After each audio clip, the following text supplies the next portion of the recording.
Connor's shove looked like a careless jolt inside the polished downtown cafe, until Grace, the composed young CEO, slowly turned and fixed her sharp eyes on the entire scene. Mason did not curse. He did not raise his voice. He simply set his coffee down and looked straight at the man who had humiliated him. Nobody in that room knew the quiet single father had once pulled an entire special operations team out of a mission gone wrong. And when Connor lifted his hand to strike again, Mason spoke one calm sentence that froze the whole cafe where it stood. If you love a cold, deeply satisfying reversal of fortune, stay and follow this story to its final quiet line. Briar and Oak sat on a quiet corner in downtown Chicago, the kind of cafe where the espresso machines gleamed like jewelry and the napkins were folded with surgical precision. On that particular afternoon, the back room had been cleared for a private meeting between Grace Langford and a handful of senior managers from her company, Langford Systems. Grace arrived first, as she always did, moving through the room with the kind of quiet authority that made people straighten their posture without being asked.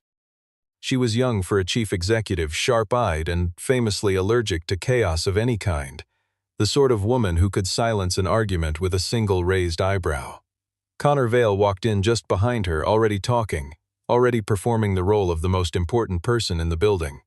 He greeted the staff with a tone that hovered somewhere between charm and condescension, the kind of warmth that evaporated the moment someone failed to serve him fast enough. He treated the servers like furniture that occasionally needed correcting, and he treated ordinary customers as obstacles between himself and his coffee. He moved through the room the way certain men move through every room, certain that the air itself would rearrange to accommodate him. Near the window, almost invisible against the soft light, sat Mason Carter. He wore a faded work jacket, the kind with a logo half worn away from years of washing, and his boots carried the dust of a dozen other jobs that week. His hands were rough, his knuckles slightly scarred, and his face held the particular stillness of a man who had learned long ago that silence was safer than attention. He was not there for coffee. He had come at the request of David Brooks, the cafe's owner, to look at a backup electrical panel that had been flickering for weeks, a small, tedious task that had nothing to do with the important people filling the room around him. The narrator noted, gently but clearly, that Mason did not belong to the world of polished shoes and tailored coats that filled the rest of the room. His presence was utilitarian, almost apologetic, a man trying to do his job without drawing a single eye toward himself. He kept his movements small and economical, the way a person moves when they have spent years training themselves not to be noticed, not because he was ashamed, but because attention had never once brought him anything good. Connor noticed him anyway, the way certain people always notice anyone who seems lower on some invisible ladder they have built in their mind. He glanced at Mason's jacket, his boots, the toolbox resting near his feet, and made his judgment in less than 2 seconds, filing him away as background noise, a minor inconvenience not worth a second thought. It was the kind of careless dismissal that men like Connor made dozens of times a day without ever realizing how often it would eventually cost them. Grace, for her part, barely registered Mason at all in those first minutes. To her, he was simply a maintenance worker, unremarkable, the kind of background detail that exists in every busy room without asking to be seen. She was focused on the agenda in front of her, the quarterly numbers, the looming international contract that needed careful handling, the dozen small fires that always demanded a chief executive's attention before lunch.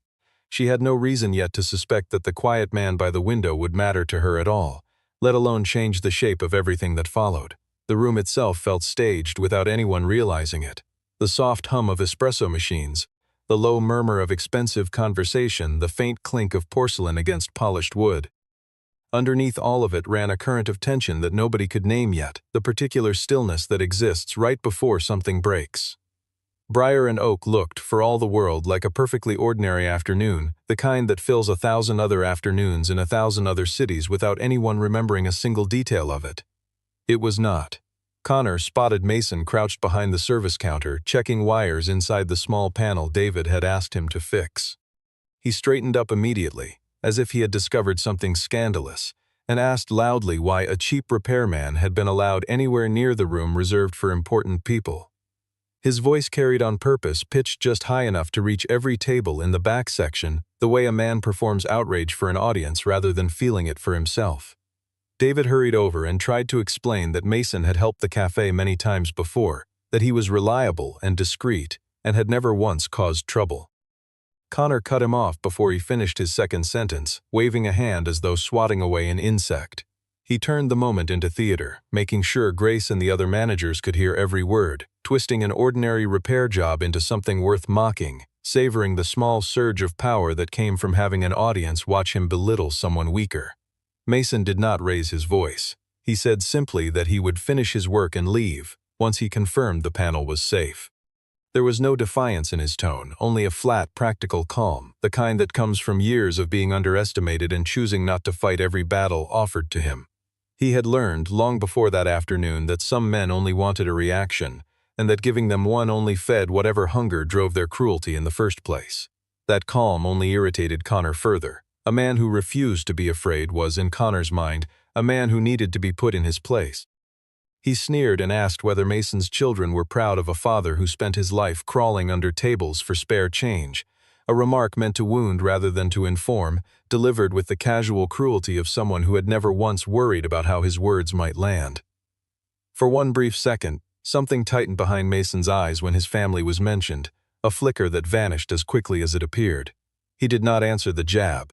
He simply continued tightening a loose connection, refusing to give Connor the reaction he was hunting for, his jaw set in the particular stillness of a man holding something heavy without letting it show on his face. Grace, watching from a few feet away, noticed that flicker too. Something about Mason's stillness did not match the posture of a man who was simply afraid. It looked instead like restraint, like a held breath rather than surrender, and for the first time that afternoon she found her attention drifting away from her agenda and toward the quiet man by the counter. A few junior managers laughed along with Connor, the easy laughter of people following the loudest voice in the room rather than thinking for themselves, and the social pressure in the air thickened until it felt almost physical. Mason set his tools down with deliberate gentleness, the opposite of how an angry man would move, and said quietly that he had no interest in causing a scene. Connor, mistaking restraint for weakness, decided he had won already, and that mistake would cost him everything that followed, though he had no way of knowing it yet as he stood there, smug and satisfied, certain that the matter had been settled in his favor. Connor stepped closer, deliberately blocking the narrow path between the counter and the door, his shoulders squared in a way meant to look imposing rather than simply tall. He demanded that Mason apologize to Grace for ruining the mood of an important meeting, as though merely existing near her table counted as an offense worth punishing, his voice rising into the particular register men use when they want witnesses more than they want resolution. Mason refused, his voice even and unhurried, pointing out that he had not insulted anyone in the room.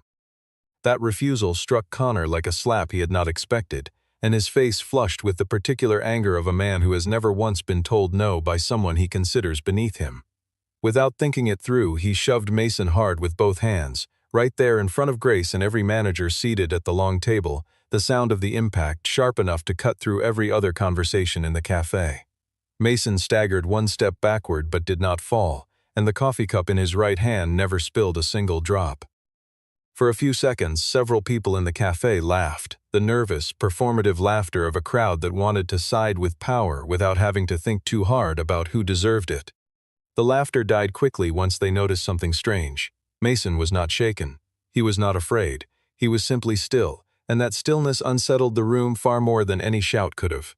Grace stared directly at him, and something in her sharp mind clicked into place. The way he had absorbed the shove, the perfect balance, the total absence of panic, none of it matched an ordinary man caught off guard. She had seen trained operators move like that before, in security briefings and emergency drills, and Mason's body had reacted with the same exact precision, the muscle memory of someone whose training had long ago become instinct rather than thought. Mason set the cup down slowly on the nearest table, turned to face Connor fully, and let his gaze settle on him without anger and without fear. There was nothing theatrical in the gesture, nothing meant to impress the room. It was simply the unhurried movement of a man deciding, in that instant, exactly how much of himself he was willing to spend on the person standing in front of him. Connor, embarrassed by the silence spreading through the room, raised his hand again, ready for a second push meant to reclaim whatever authority he believed he had just lost. Mason spoke only 5 words, quiet enough that people had to lean in to hear them. "Do not touch me again."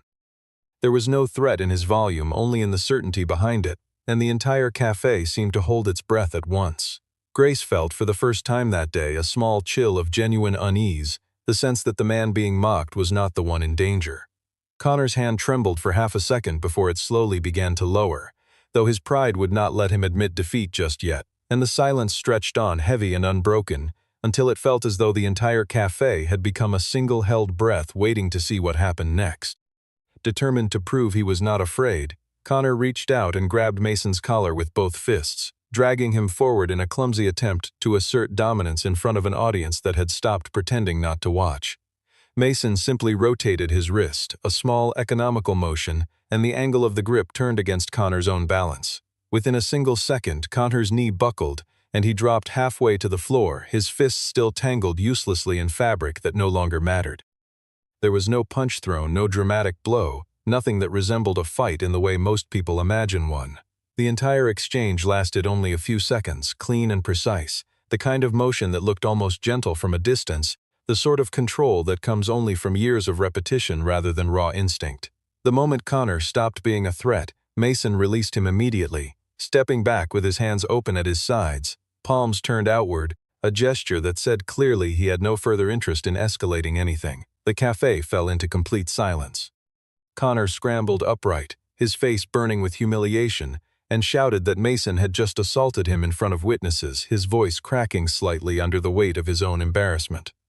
Mason answered without raising his voice, reminding the room calmly that the security cameras near the counter would show exactly who had thrown the first hand, a simple fact stated without malice, the way someone might mention the weather. Grace, composed even in the middle of chaos, ordered everyone to stay seated and asked David to pull up the footage immediately. Connor's confidence cracked slightly. He had assumed Grace would automatically take his side, and the realization that she might not sent a flicker of panic across his face, the first genuine fear he had shown all afternoon. The recording, played quietly on a small screen behind the counter, showed everything plainly. The mockery, the shove, and Mason's response, which had been nothing more than the minimum needed to stop being grabbed. Grace watched the footage twice, her expression growing colder with each replay, though her coldness was now aimed squarely at Connor rather than at the stranger in the work jacket. She replayed the moment of the shove a third time, slowly, studying the precise angle of Mason's recovery, the way his body had absorbed force without losing a single ounce of control. Mason made no attempt to gloat or demand an apology of his own. He simply gathered his tools, checked the panel one final time, and prepared to leave as though the entire incident had been nothing more than weather passing through, something to be noted and then forgotten rather than carried forward as a grudge. That restraint, more than anything else, deepened the question forming in Grace's mind.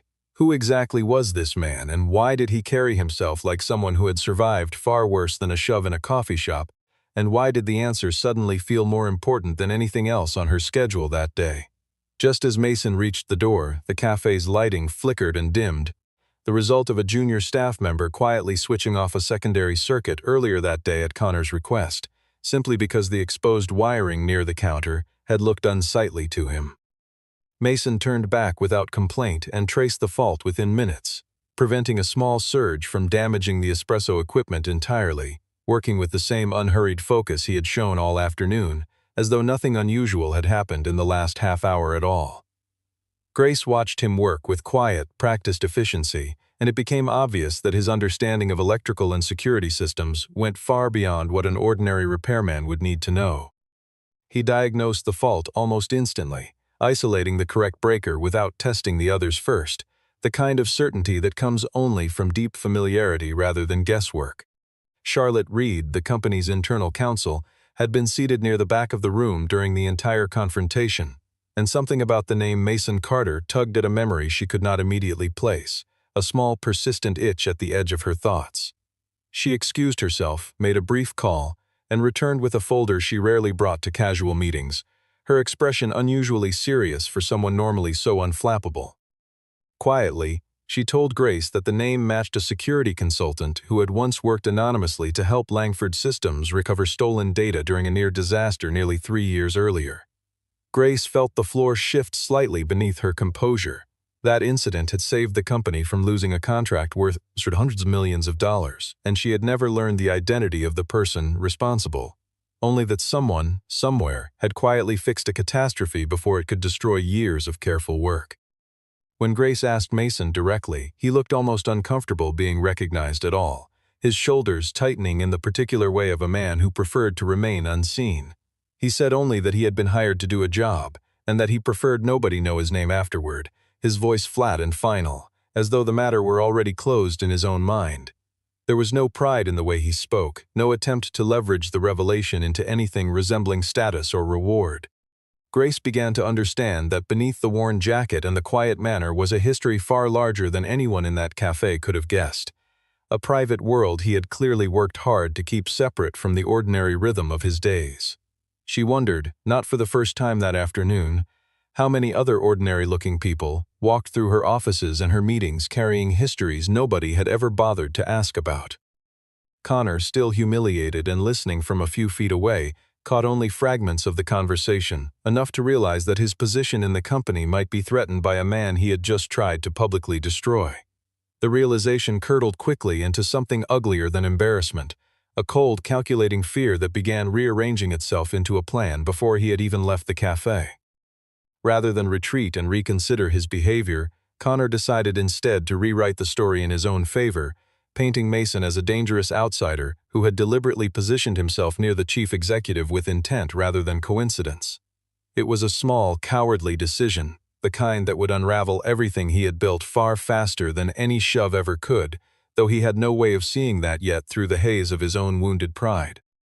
That evening, Connor made several quiet calls to contacts inside the company's internal communications team, the kind of favors people owe a man who has approved their bonuses for years.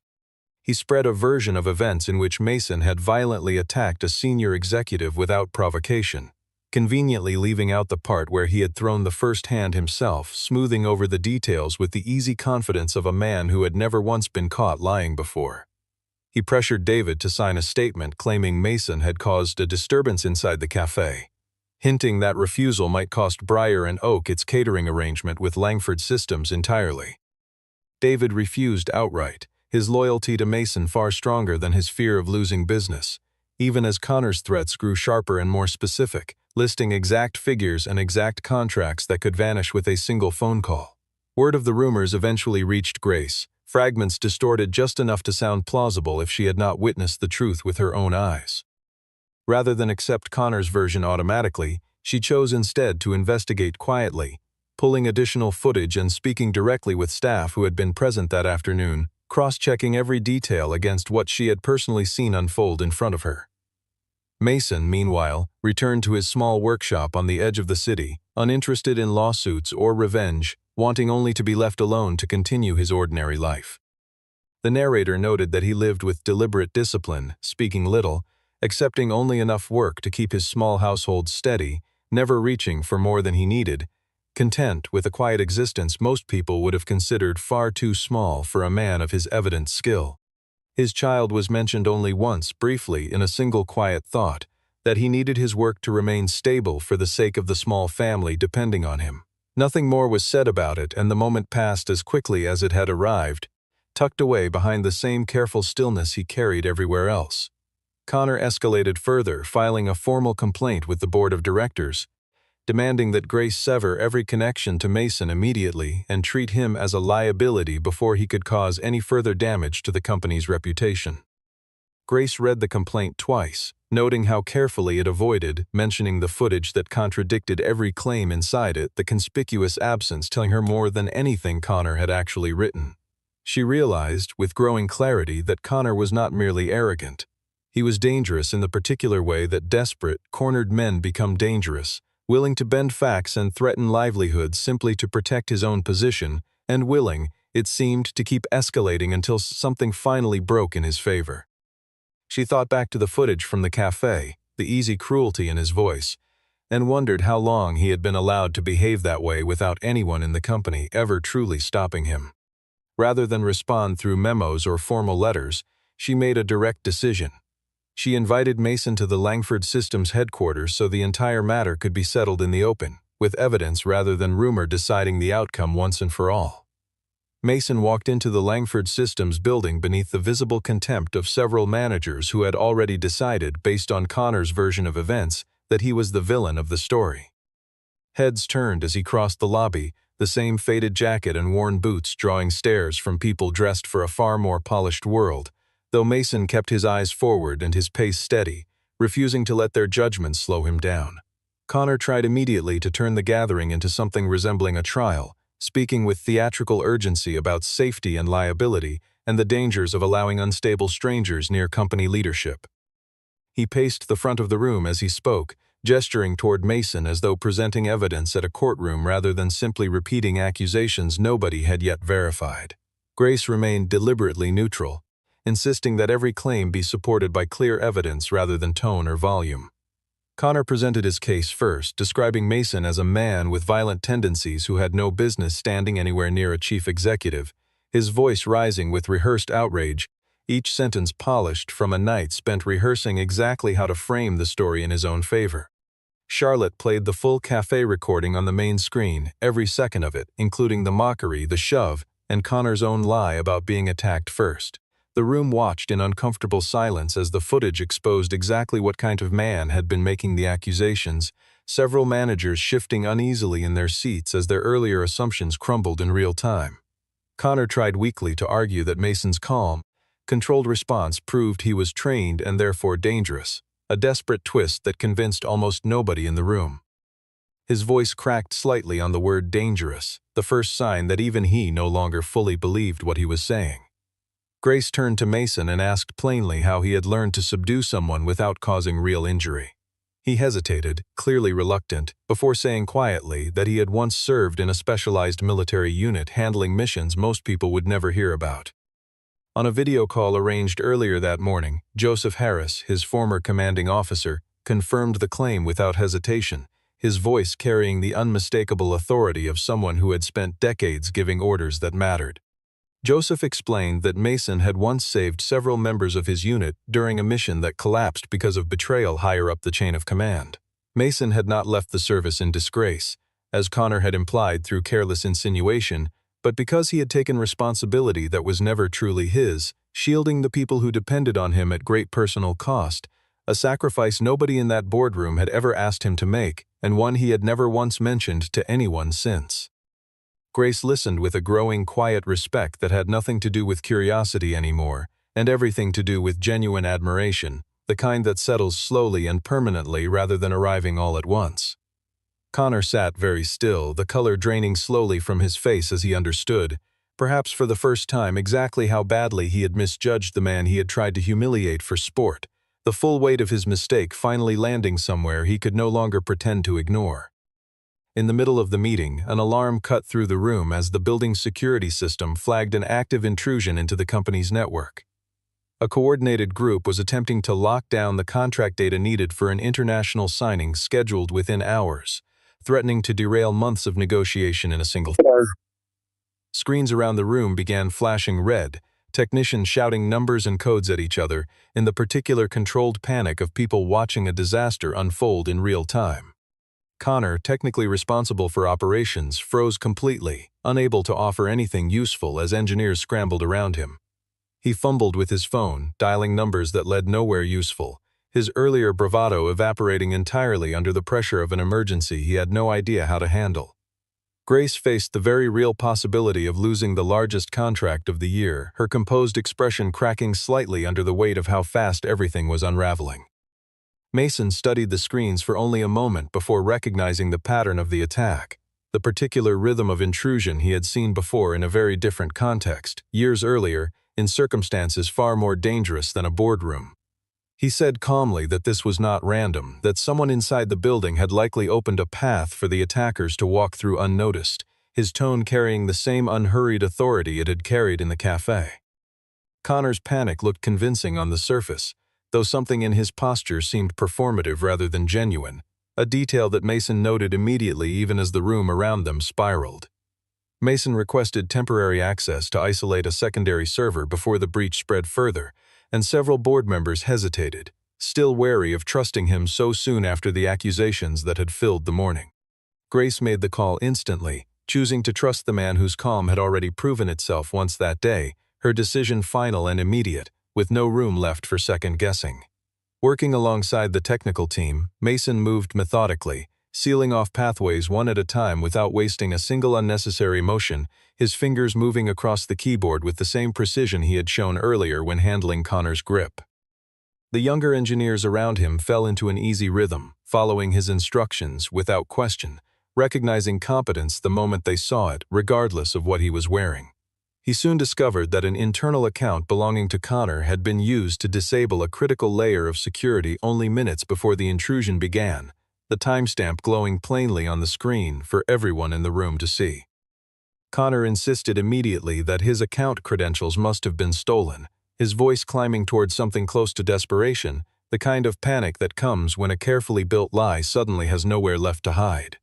Mason pointed out, without raising his own voice at all, that the access logs placed the activity at the exact moment Connor had been alone in his private office, a coincidence far too precise to be accidental.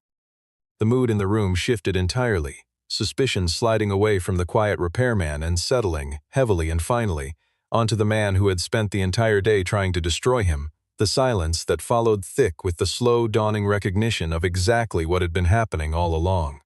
Cornered by evidence he could no longer twist or explain away, Connor's composure finally shattered completely. In a half-coherent confession, he admitted that Grace had always overlooked him for promotions he believed he deserved, and that resentment had curdled, over time, into a willingness to sell sensitive company data to a rival firm willing to pay for it, the words spilling out faster than he seemed able to control, as though some pressure that had been building for years had finally found its release. Nobody in the room moved. Nobody interrupted him. They simply listened as the carefully constructed image he had spent years building came apart in real time. He spat that Mason was nothing more than a lucky poor stranger who had no right to be trusted over someone with his title and history at the company. The insult landed flatly in the room, drawing no support from anyone, not even the managers who had laughed along with him back at the cafe only days earlier. Driven by rage and humiliation in equal measure, Connor lunged toward the desk, attempting to grab the drive containing the evidence against him before anyone could stop him, his chair clattering backward as he moved. Mason intercepted him calmly. Using only the minimum force necessary to pin his arm without causing any serious injury, the same careful restraint he had shown back in the cafe. This time, every person in the boardroom witnessed clearly who the truly dangerous man in the room had been all along, the contrast between the two of them now impossible to mistake or excuse away.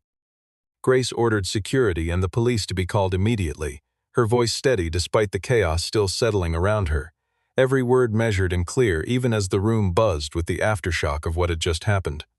Connor was escorted out in disgrace, his earlier confidence replaced entirely by a hollow, furious silence, his shoulders sagging under the weight of consequences he had brought entirely upon himself. Before disappearing through the doorway, he turned and hissed that Mason was nothing. A man without status or position worth respecting, the last desperate swing of someone who had nothing left to lose by saying it. Mason answered quietly that status had never once decided a person's worth, and that some people simply forgot that fact the moment they were handed a little power. The sentence landed in the boardroom with the same heavy stillness that had once filled the cafe after his very first warning to Connor, a silence that seemed to settle into every corner of the room and stay there. Grace understood, watching him stand there unmoved by the insult thrown at him, that Mason never needed noise to win an argument. He simply waited until the truth did the work for him, every single time, patient in a way that made everyone around him feel, just slightly, the weight of their own impatience. Once the chaos settled, Grace stood in front of the remaining staff and apologized openly to Mason for allowing Connor's behavior to go unchecked for far too long inside her own company. Her voice carried none of the polished distance executives usually reserve for public statements. This was plain, direct, and clearly meant only for him. She apologized as well to David, acknowledging that his small cafe had been pulled into a corporate conflict that had nothing to do with him or his staff, and promising that no further harm would come to his business because of it. She severed every contract tied to Connor's allies and quietly ensured that Briar and Oak would face no consequences whatsoever from the entire incident, following through within days rather than letting the promise drift into something forgotten. The board, eager to retain someone with Mason's evident skill, offered him a prominent leadership role overseeing the company's security systems, complete with a title and a great deal of public attention, the kind of offer most people would have accepted without a second thought. Mason declined the more dramatic version of that offer almost immediately. He explained, without bitterness, that he had no interest in becoming a story passed around the company, a symbol people pointed at rather than a person they simply worked alongside, a fate he had spent years carefully avoiding ever since leaving the service. Grace did not push him towards something he clearly did not want, recognizing in his refusal the same quiet integrity that had impressed her from the very beginning. Instead, she offered something far more practical, a position as an independent consultant, flexible hours, control over his own schedule, and no requirement to appear in any public capacity at all. Mason considered the offer carefully, recognizing that it offered him the stability his small household needed without forcing him to sacrifice the quiet life he had worked so hard to build, a balance he had rarely been given the chance to find anywhere else. Grace, for her part, no longer viewed him as someone she owed a debt to, but as an equal whose judgment she had come to genuinely respect, a shift in perspective that had nothing to do with gratitude and everything to do with character. She found herself, more than once in the days that followed, replaying the calm of his voice in that boardroom, the way he had never once raised it even when everyone around him had lost their footing entirely. Whatever connection was forming between them began there, in that careful, unhurried space built on respect rather than urgency or spectacle, the kind of foundation neither of them was willing to rush. Neither of them rushed toward anything resembling romance.